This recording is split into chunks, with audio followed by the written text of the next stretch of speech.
Hello everyone, welcome to class 12th English and this is our first lesson which is the last lesson.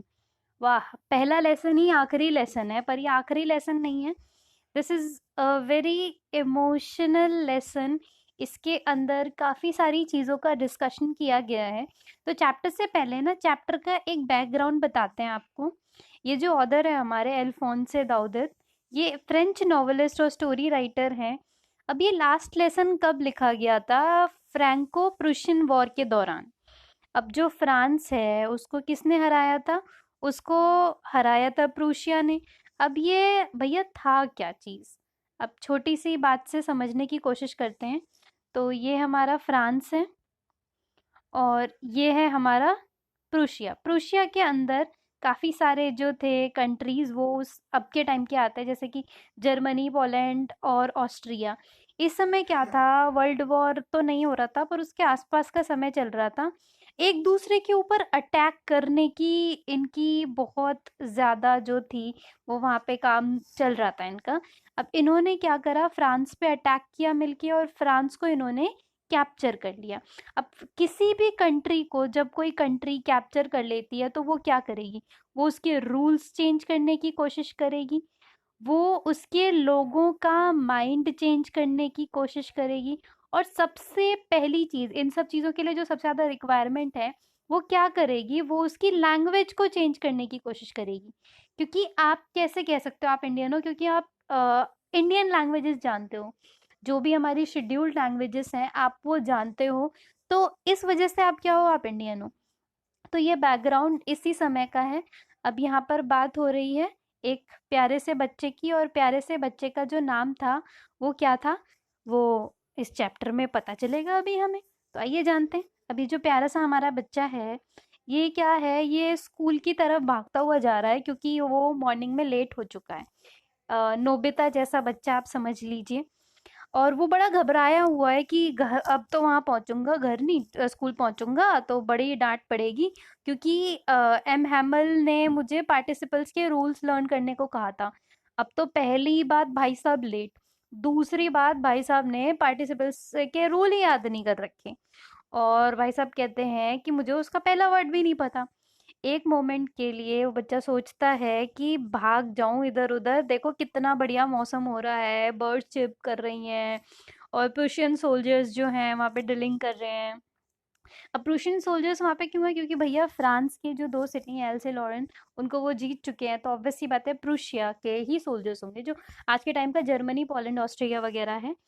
सो वो क्या कह रहे हैं, जो हमारे ये बच्चे हैं, जो बच्चा है वो, कि रूल्स ऑफ पार्टिसिपल से बहुत ज़्यादा टेम्पटिंग, बहुत ज़्यादा अट्रैक्टिंग ये सारी जो चीज़ें हैं वो है. अब जब वो बच्चा वहाँ जा रहा था, आए कौन है यहाँ पे? बच्चा. तो जब बच्चा कहता कि मैं वहाँ पे जा रहा था तो बुलेटिन बोर्ड पे बहुत ज़्यादा भीड़ थी. अब पिछले 2 साल से सारी की सारी बुरी खबरें जो है ना वो इसी बुलेटिन बोर्ड पे आई है. जो बैटल्स हमने हारे हैं, कोई ऑर्डर आता है कमांडिंग ऑफिसर का, सब कुछ यहीं पे ही है. तो मैं चलता हुआ जा रहा हूँ और सोच रहा हूँ कि what can be matter now, अब क्या हो गया. सो अब फिर भी मैं वहाँ पे रुका नहीं क्योंकि मुझे बहुत देर हो रही थी और मैं भाग भाग के जाने लगा. तो वहाँ पे ब्लैक स्मिथ, वॉशर जो थे वहाँ पे, ब्लैक स्मिथ थे वो वहाँ पे थे. और वो बुलेटिन रीड कर रहे थे और उन्होंने मुझे कहा कि ज़्यादा तेज़ मत भागो, बहुत टाइम है तुम्हारे पास. अब मुझे लगा कि वो मेरा मजाक बना रहे हैं. और मैं फटाफट से भाग के मैं हेमल के लिटिल गार्डन में पहुंचा. अब स्कूल का जो सेटअप था वो किस तरीके से था, वो ऐसा था कि शुरुआत में जो एम हेमल थे उनका यहाँ पे प्यारा सा गार्डन था. उसके बाद यहाँ पे इनका जो था वो क्या था, स्कूल था. और स्कूल के ऊपर जो छत थी उस पे एम एम एल का घर था. तो ये सेटअप था. अब जो है ये गार्डन की तरफ गया, गार्डन के आगे क्या है, ऑब्वियस सी बात है स्कूल है. तो कहता है कि यूजुअली जब स्कूल शुरू होता है ना तो बहुत ज़्यादा शोर शराबा होता है, और जो डेस्क होती है ओपन क्लोज होने की आवाज़ आती है, लेसन्स रिपीट हो सकते हैं, हो रहे होते हैं यूनिसन में. यूनिसन में क्या रिपीट होता है, जैसे अब पोएम्स हम बचपन में याद किया करते थे, एक टमाटर लाल लाल, पूरी क्लास बोलती थी एक टमाटर लाल लाल. इस तरीके से यूनिसन जो था, बहुत ही लाउड नॉइजेज आती थी वहाँ पे. बहुत ऐसा लगता था टीचर जो रूलर होते हैं, जो डेस्क पे बजाते हैं कि क्लास कीप क्वाइट, ये सारी आवाज़ें आती थी, लेकिन आज ऐसा कुछ नहीं था। आज सब कुछ इतना शांत है, एज़ इफ संडे मॉर्निंग हो, क्योंकि संडे को बच्चों की छुट्टी होती है। तो विंडो से मैंने अपने क्लासमेट्स को देखा, वो आराम से अपनी जगह पे बैठे हुए थे, और जो एम हैमिल थे उनके हाथ में एक टेरिबल आयरन रूलर था। अब जो एम हैमिल थे ना, वो बहुत ही खतरनाक टीचर थे। खतरनाक टीचर यानी कि थोड़े से स्ट्रिक्ट से जो टीचर होते हैं वैसे थे। कौन? एम हैमिल। नाम क्या है टीचर का? एम हैमिल। अब ऑब्वियस सी बात है, जो हमारा फ्रैंक है, उस फ्रेंड्स है, उसकी हालत खराब हो गई कि सर के हाथ में तो रूलर वूलर है भैया, आज तो मैं गया। सो अब मैंने डोर ओपन किया और फटाफट से जाके बिल्कुल एकदम डरी हुई पोजीशन में वहाँ पे जाके अपनी सीट पे बैठ गया। But nothing happened. मतलब एम एमएल ने मुझे देखा और बहुत काइंडली मेरे से बोले कि अपनी जगह पे जाओ लिटिल फ्रांस, हम तुम्हारे बिना ही ये शुरू करने जा रहे थे लेसन। अब मैं फटाफट से बेंच की तरफ गया, अपनी डेस्क पे बैठा, और मैंने क्या नोटिस किया कि जो हमारे टीचर हैं, उन्होंने ब्यूटीफुल ग्रीन कलर का कोट पहन रखा है, और हिज फ्रिल्ड शर्ट, जो शर्ट है, और उन्होंने ब्लैक सिल्क कलर की कैप पहन रखी है। सब कुछ एम्ब्रॉयडर्ड है। ऐसा लगता है कि वो ये सारी चीज़ें तो बस सब तभी पहनते हैं जब कोई इंस्पेक्शन या फिर प्राइज डेज होते हैं। तो आज इन्होंने ये सारी चीज़ें क्यों पहनी है? ये देखिए, ये फ्रांस है, ये पता नहीं ऐसे डोला रे डोला वाला पोज करके क्यों खड़ा है, ऐसा लगता है अभी गाना गाने वाले हैं, डोला रे डोला रे डोला। पर नहीं, फ्रेंच फ्रेंच लैंग्वेज में डोला रे डोला नहीं होता है। और ये इसके कौन है? ये इसके सिटी पीपल है। Excuse me. सो ये अब उन्होंने बहुत बढ़िया से कपड़े पहन रखे थे। अब जो पूरा स्कूल था वो बहुत अजीब लग रहा था, शांत लग रहा था। कैसे कि पता नहीं क्या है, मेरे दिमाग में समझ में ही नहीं आ रहा था कि उस समय हो क्या रहा है। अब ये इनके सर हैं। Who is he is mister हैमल। कौन से कलर का कोट पहना है इन्होंने? ग्रीन कलर का। कलर दिख नहीं रहा है, पर इमेजिन कर लीजिए कि कौन सा कलर है, ये ग्रीन कलर है। और हैट कैसे कलर की थी? ब्लैक कलर की थी। बहुत बढ़िया। सो अब जो एम हैमिल थे हमारे, वो उन्होंने कुछ नहीं कहा फ्रांस को, और स्कूल बहुत अजीब कैसे लग रहा था कि जो लास्ट बेंचेस हैं, जो बैक बेंचेस हैं, जो ऑलमोस्ट हमेशा कैसी रहती थी? एम्प्टी रहती थी। आज वहाँ पे जो विलेज के लोग हैं बहुत शांति से बैठे हैं, बहुत क्वाइटली वहाँ पे बैठे हैं। जो ओल्ड हॉजर हैं वो अपनी थ्री कॉर्नर्ड हैट के साथ बैठे हैं। पहले जो फॉर्मर मेयर हमारा था वो बैठा है, फॉर्मर पोस्ट मास्टर बैठा है, और कुछ और लोग भी बैठे हैं, और सब लोग सैड लग रहे हैं। और जो हॉजर है वो अपने साथ एक ओल्ड प्राइमर, प्राइमर क्या होती है? जो प्राइमरी बुक्स होती हैं, बहुत ही पुरानी प्राइमरी बुक लेके आए थे, जो साइड से बहुत ज़्यादा ऐसे थंब थी। उन्हें देख के लग रहा था कि वो बहुत बुक बहुत पुरानी है, और उसको उन्होंने अपने नीज पे रख रखा था, और उन्होंने स्पेक्टिकल्स पहन रखे थे, चश्मा पहन रखा था। अब मैं वंडर हो रहा था, मैं सोच रहा था कि हो क्या रहा है। महमल आराम से अपनी चेयर पे बैठे, और बहुत ही टोन में बोलते हैं कि my children, this is the last lesson I shall give you. The order has come from Berlin to teach only German in the schools of Alsace and Lorraine. The new master comes tomorrow.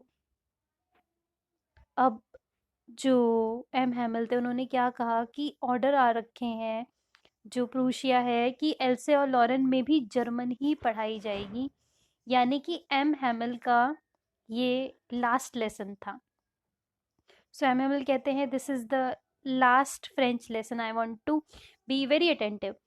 अब जो बच्चा है, जो France है, उसको ये सोच के इतना ज़्यादा झटका लगता है कि व्हाट जस्ट हैपन, ये क्या हो गया? मेरा लास्ट फ्रेंच लेसन, लेकिन अभी तक तो मुझे ठीक से लिखना भी नहीं आता है, मैं नहीं जानता ठीक से कैसी सारी चीज़ों को पढ़ते हैं, इसके रूल्स क्या होते हैं। मैंने तो ठीक से सारे लेसन लर्न ही नहीं किया जो मुझे सर ने सिखाए, क्योंकि मैं इधर उधर बर्ड्स के एग देखता रहता था, मैं मेरा दिमाग इधर उधर रहता था, ध्यान इधर उधर रहता था। But how how it could be my last lesson? मेरी मेरी बुक्स जो मुझे कुछ समय पहले तक बहुत ही बकवास लग रही थी, बहुत ही हेवी टू कैरी लग रही थी, आज वो मुझे बुक्स बहुत अच्छी लग रही हैं। ऐसा लग रहा है कि बहुत ओल्ड फ्रेंड्स हैं, मुझे मेरी हिस्ट्री की बुक संत जैसी लग रही है। और मैं इस समय तो गिव अप नहीं कर सकता हूँ कि ये सब उस बच्चे के दिमाग में चल रहा था। और जो एम हैमिल थे, उन्हें भी ऐसा लग रहा था कि ये जो थॉट है ना, कि ये शायद किल कर रहा था। उसके अलावा बच्चे के दिमाग में क्या आ रहा था कि सिर्फ ये बुक्स नहीं, मैं एम हैमिल को भी खो दूंगा। मतलब एम हैमिल जो है वो 40 साल से इनके विलेज में पढ़ा रहे हैं, और जो एम हैमिल है उनको भी खोने का डर जो था फ्रांस के दिमाग में एकदम से आ गया। सो कहते हैं पुअर मैन, लास्ट लेसन के ऑनर में शायद ये बहुत ही सुंदर फाइन संडे क्लोथ्स में आए हैं। नाउ आई अंडरस्टूड, अब मैं समझ गया कि जो ओल्ड मैन है विलेज के, वो रूम के बैक में क्यों बैठे हैं।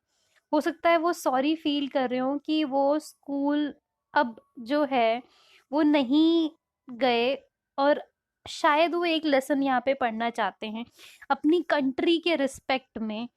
और उसके अलावा जो हमारे एम हैमिल हैं, उनको भी वो एक तरीके से रिस्पेक्ट शो करना चाहते हैं कि उन्होंने 40 साल अपनी फेथफुल सर्विस दी है कंट्री के लिए, हम सब के लिए। मैं ये सारी चीज़ें सोच ही रहा था कि अचानक से मेरा नाम आता है और मेरी टर्न थी अब रिसाइट करने की। मैं मैं सोच रहा था कि मैं आज ऐसा पढ़ के सुनाऊंगा सारी की सारी फ्रेंच, कि बिना अटके विदाउट एनी मिस्टेक मैं सारी चीज़ें बोल दूंगा। बट मैं खड़ा होते ही मेरी हार्ट बीट होने लग गई और मैं पहले ही वर्ड पे मिक्सअप हो गया। मैं एम हैमिल जो है अब मुझे कहते हैं कि मैं तुम्हें डांटूंगा नहीं फ्रांस, क्योंकि शायद तुम्हें खुद ही बहुत बुरा लग रहा होगा। यू नो वॉट, हम डेली अपने आप से पता है क्या कहते हैं कि बहुत टाइम है, हम इसे कल याद कर लेंगे, कल सीख लेंगे। बट यू नो वॉट, देखो आज कौन सा दिन आ गया है। ये ग्रेट ट्रैवल है एलसे के लिए, क्योंकि हम सब ने अपनी चीज़ें जो है ना, बेस्ट चीज़ें, वो टुमारो पे, कल पे टाल दी है। बट अब यू नो व्हाट, अब कोई और हमें आता है और कहता है कि आप उनकी लैंग्वेज पढ़ो, तो यू नो व्हाट, आप खुद को प्रिटेंड करोगे तुम फ्रेंच मैन हो, बट यू नो व्हाट, तुम ना फ्रेंच बोल पाओगे ना लिख पाओगे। इससे ज़्यादा बुरा क्या हो सकता है फ्रांस तुम्हारे साथ। बट इसके अलावा गलती सिर्फ तुम्हारी नहीं है, शायद तुम्हारे पेरेंट्स की भी है, जो इतने ज़्यादा वरीड नहीं थे तुम्हारी लर्निंग को लेके। उन्होंने तुम्हें फार्म में, मिल्स में जो था वो काम करने को भेजा, शायद थोड़े पैसों के लिए। और मुझे भी थोड़ा बहुत ये ब्लेम जाता है कि कई बार मैंने तुम्हें मेरे गार्डन में फ्लावर को पानी देने के लिए बोला। उसके अलावा मैंने तुम्हें छुट्टी दी जब मुझे फिशिंग पे जाना था। अब इसके अलावा जो एम एम एल है वो कहता है, यू नो व्हाट, जो फ्रेंच लैंग्वेज है ना, it is the most beautiful, it is the most beautiful language in the world. ये कह रहे हैं कि पूरी दुनिया में जो फ्रेंच लैंग्वेज है वो बेस्ट है, मोस्ट क्लियर, मोस्ट लॉजिकल। अब बेस्ट सच में है या नहीं है, बट एम हैमिल के लिए ये लैंग्वेज बहुत बेस्ट थी क्योंकि वो उनकी कंट्री की लैंग्वेज है। सो एम हैमिल कहते हैं कि हमें इसे गार्ड करना चाहिए और कभी नहीं भूलना चाहिए, क्योंकि पता है क्या, अगर हम इंस्लेव भी हैं, अगर हम जंजीरों के अंदर भी हैं, पर फिर भी हमें अपनी लैंग्वेज बोलनी आती है, तो ऐसा आप मान के चल सकते हो कि वो जो जेल है ना, उसकी चाबी तुम्हारे पास है। अब उन्होंने ग्रामर की बुक खोली और लेसन पढ़ा। मैं बहुत अमेज़ था कि मैं कितने आराम से सारी चीज़ें समझ गया। ये चीज़ बहुत ईज़ी थी। मुझे लगा कि शायद मैंने ये चीज़ें पहले बहुत ध्यान से सुनी होती, तो शायद मुझे आज सब कुछ आता। अब जो उसके अलावा एक और ये रीज़न हो सकता है कि जो एम हैमिल थे, वो अपना बेस्ट देना चाह रहे थे जाने से पहले वो बेस्ट देना चाह रहे थे कि हम सब सारी चीज़ें क्या है, आराम से सीख जाएँ। सो ग्रामर के बाद राइटिंग का लेसन उन्होंने दिया। अब उन्होंने सबको, एम हैमिल ने सबको नई कॉपीज दी, जिसपे हमें ब्यूटीफुल राउंड हैंड से लिखना था, जो उन्होंने पहले से लिख रखा था, that was France else's, France else's. ऐसा लग रहा था कि छोटे छोटे फ्लैग्स जो है ना, वो पूरे स्कूल रूम्स में फ्लोट कर रहे हैं, डेस्क पे सब लोग बहुत शांत थे, सिर्फ पेन से पेपर पे लिखने की आवाज़ आ रही थी। बीटल्स कुछ फ्लाई कर रही थी, लेकिन किसी ने कोई अटेंशन नहीं दिया उन पे। सब सिर्फ अपना काम कर रहे थे, ऐसा लग रहा था सब पूरी फ्रेंच सिर्फ आज ही सीखना चाहते हैं। अब मैंने क्या देखा कि जो रूफ है उसके ऊपर जो पिजन्स हैं वो भी कुछ बोल रहे हैं। तो मैंने मन में सोचा कि क्या ये लोग इन पिजन्स को भी जर्मन सिखाएंगे, क्या ये पिजन्स भी अब जर्मन बोलेंगे। So this is an ironical line जो इस पूरे चैप्टर में यूज हुई है कि क्या अगर आपने किसी पे कंट्रोल पा लिया है, किसी की लैंग्वेज आप बदलना चाह रहे हो, तो वो लैंग्वेज क्या आप जानवरों को भी सिखा दोगे, पक्षियों को भी सिखा दोगे क्या? सब कुछ अब तुम्हारे कब्जे में हो जाएगा। सो अब मैंने अ, अपनी राइटिंग पे देखा और मैंने एमएमएल को देखा कि वो मोशनलेस बैठे हैं चेयर पे और सब चीज़ों को वन बाय वन बहुत टाइम तक स्टेयर कर रहे हैं, बहुत टाइम तक देख रहे हैं, एज इफ वो एक छोटे से रूम की सारी मेमोरीज अपनी आंख में बसा लेना चाहते हैं। 40 साल से वो सेम प्लेस पे वर्क कर रहे थे, उनका गार्डन आउटसाइड द विंडो था और class in front of him. जो डेस्क और बेंचेस थी बस वो थोड़ी बदली हैं, बाकी जो वॉलनट ट्री था गार्डन में वो और बड़ा हो गया है, जो होपाइन उन्होंने लगाई थी वो भी रूफ तक पहुंच चुकी है। ये चीज उनका दिल कितनी बुरी तरीके से तोड़ती होगी ना, कि जो एक एक चीज उन्होंने इतने मन से लगाई है वो ऑलमोस्ट खत्म है, वो सब कुछ खत्म होने वाला है। वो अब अपनी आंखों से वो चीजें दोबारा शायद यहाँ नहीं देख पाएंगे। और उसके अलावा जो रूम अबव है उनका, उनकी सिस्टर सारी चीज़ें पैक कर रही थी, ट्रंक्स पैक कर रही थी, क्योंकि उनको नेक्स्ट डे कंट्री लीव करके जाना था। लेकिन फिर भी उनके अंदर करेज था कि वो सारे लेसन को लास्ट तक सुन सके। राइटिंग के बाद अब जो बेबीज थे वहां पे उन्होंने चैंट करा बा बी वे बू बू down there in back of the room, ये सारे वो वर्ड्स बोल रहे थे। अब जो ओल्ड हॉजर था उन्होंने भी कुछ लेटर्स जो थे स्पेल किए। आप देख सकते हो कि जो ओल्ड हॉजर थे ना वो भी रो रहे थे, उनकी जो वॉइस थी वो कांप रही थी, वो बहुत ज्यादा इमोशनल हो रहे थे। ये फनी था, पर शायद मैं इस चीज पे रोना चाहता था, पर शायद हंसना भी चाह रहा था, मुझे नहीं समझ में आ रहा था। बट एक चीज जो मुझे समझ में आ रही थी कि ये हमारा लास्ट लेसन है और मैं इसे हमेशा याद रखूंगा। अब चर्च में 12 बज चुके थे, प्रूशिया के जो सोल्जर्स थे अब आ चुके थे। अब एम हैमल वहाँ पे खड़े होते हैं और he never look so tall. अब इसका क्या मतलब है कि he was the most confident person there, confident, emotional and as if living something here. तो वो जो बड़प्पन है ना, वो हाइट का बड़प्पन नहीं था, वो उनकी जो स्टेटस है, जो उनकी वहां पर वैल्यू है, इसके लिए जो फ्रांस है वो कहता है कि मैंने इन्हें इतना टॉल कभी नहीं देखा।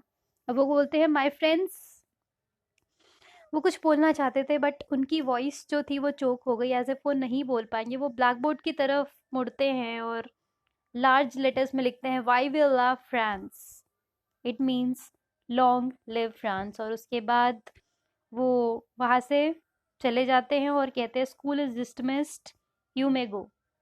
स्कूल ख़त्म हो गया और आप जा सकते हो।